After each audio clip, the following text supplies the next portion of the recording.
I wanted to share with you one of my favorite Bible stories, and it comes from Mark 2, verses 1 through 12. Jesus was in Capernaum at a home, and he was sharing with the people about God's love and telling them about God. And four friends in that town thought about their friend who was paralyzed. He couldn't walk, and they thought if they could bring him to Jesus, Jesus could make him well.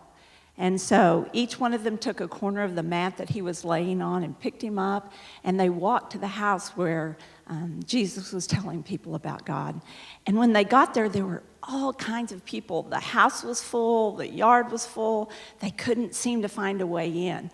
And then they saw the stairs to the top of the roof, and so they decided to take their friend up there. So they carry their friend up to the roof, and they make a hole in the roof. And then they lowered the friend down on his mat, right down in front of Jesus.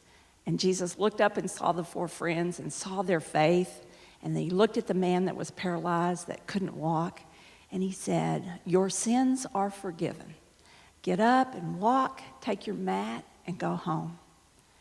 And the man who couldn't walk all of a sudden could walk because Jesus had healed him. And he rolled up his mat and he started walking away.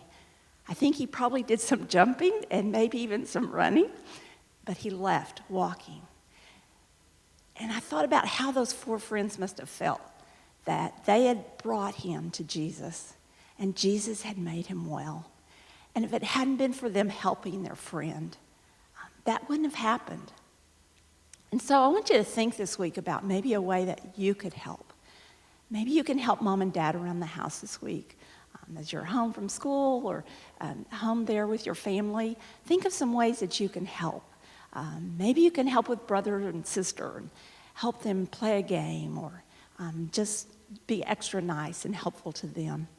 Or maybe as a family, y'all want to maybe help a neighbor, help them have some food or something that they need this week. But in some way, think of a way that you can help, and maybe through helping, someone else will know a little bit more about Jesus.